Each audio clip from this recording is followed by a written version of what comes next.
Welcome to Josh's Cemetery Chats. What's up, Bearheart Nation? How's it going out there? So I love being scared, but I've never really thought about it exactly why I enjoy being scared. Now, I know when I go out to a haunted house or when I watch a really scary movie or go to a location that's kind of creepy, I enjoy the feeling, but recently I've started to wonder why exactly that is.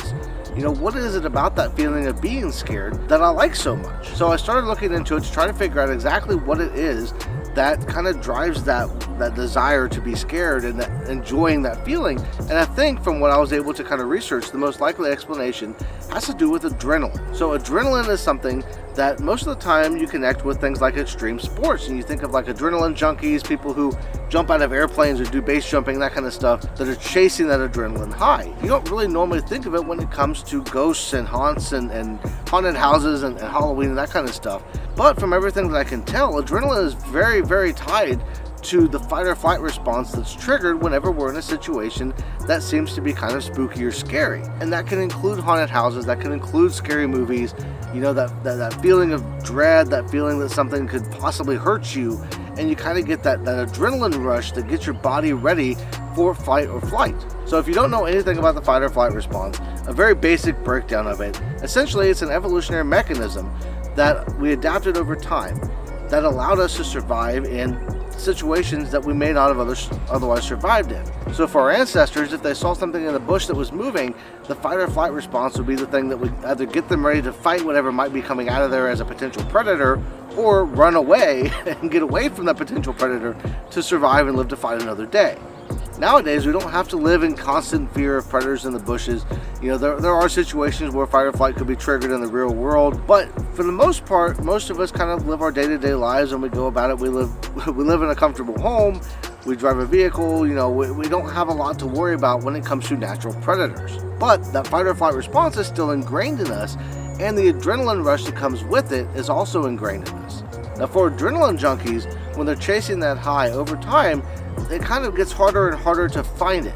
That's why a lot of times you'll see these sports that get more and more extreme, and as people kind of try to chase this high because their body has gotten used to the adrenaline rush over time. So the same level of adrenaline that used to make them feel really good doesn't make them feel as good anymore. And it's the same thing for horror and haunted houses and that kind of stuff. When you first start out, it doesn't take much to get that adrenaline going and to kind of get that adrenaline high, and it feels really good at first. Over time, that kind of starts to wear away, and so we chase more and more extreme haunts, extreme horror movies, that kind of stuff to kind of get us that same feeling back. Now, not everybody chases it in the same way. For some people, while they enjoy the feeling of the adrenaline rush, it's not really as big of a thing, and they don't really chase it as hard as other people do.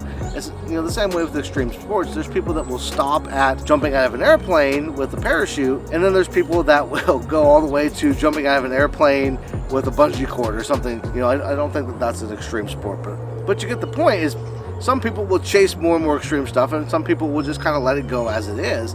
And I kind of have a hypothesis, and I haven't really done any kind of research to see whether there's been studies done about this. I would assume that probably somebody has covered this before, but I'm not 100% sure, and just at a cursory glance, I couldn't find anything.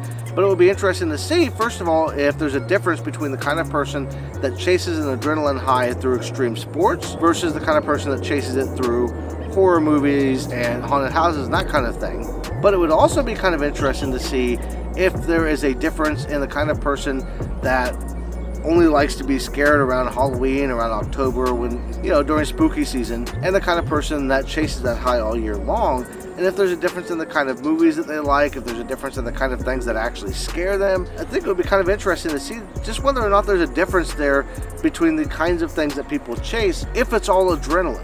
Now, there might be other things involved in the process, but I think ultimately adrenaline is kind of the key factor there because of its link to the fight or flight response. So it's something that if there hasn't been studies done about it, I think it would be fun to kind of organize something like that. If there has been studies done, I would like to read one of those studies or a couple of those studies just to kind of see what their conclusion was and what they came up with. So let me know down in the comments below. I'd be interested to hear from you guys whether or not you like to be scared year round, whether you like to only be scared around Halloween or October, or maybe you don't like to be scared at all. Maybe you're one of those people that doesn't really like that feeling of being scared, and so you would just rather avoid scary things altogether.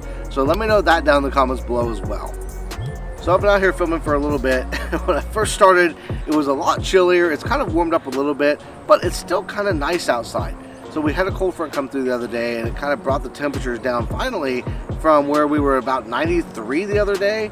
And this morning when I woke up, it was in the 40s.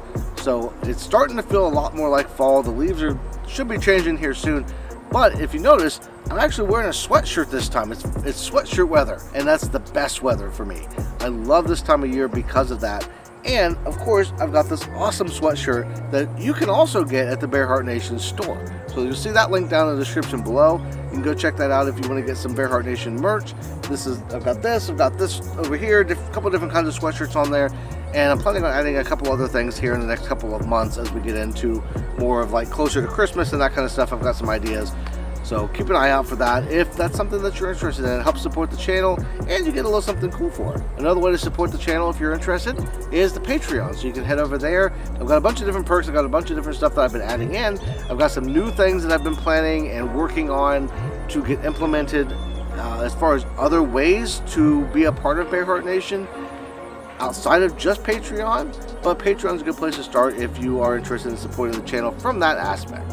And other than just supporting the channel, I do try to make Patreon kind of a fun experience with some different things to offer as far as like, obviously your name in the video, but there's early access to videos. I've got postcards that I send out once a month to patrons.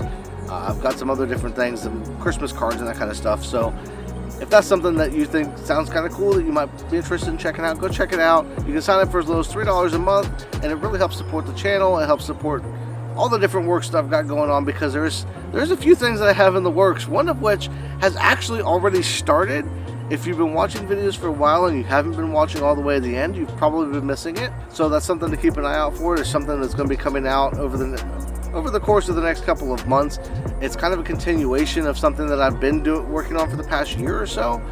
So, watch the end of the videos and stay tuned for further news and updates on all of that stuff that's coming down the pipe. So that being said, I think I'm going to end it here. This is like my 8th or 9th take. I've lost track of the number of times I've tried to start this video and get it actually completed. So hopefully this one will be the final take and it'll be what comes out. But I want to thank you all for watching. Everybody have a great rest of your day, and I will see you in the next one.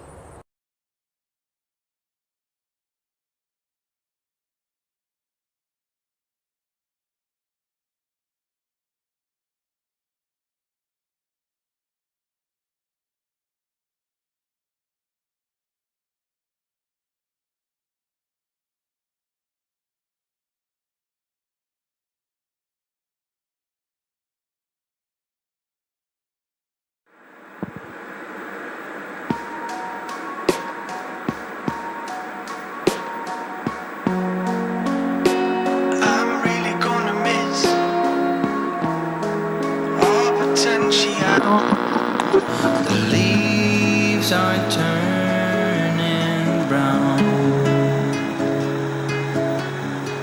red and yellow soon.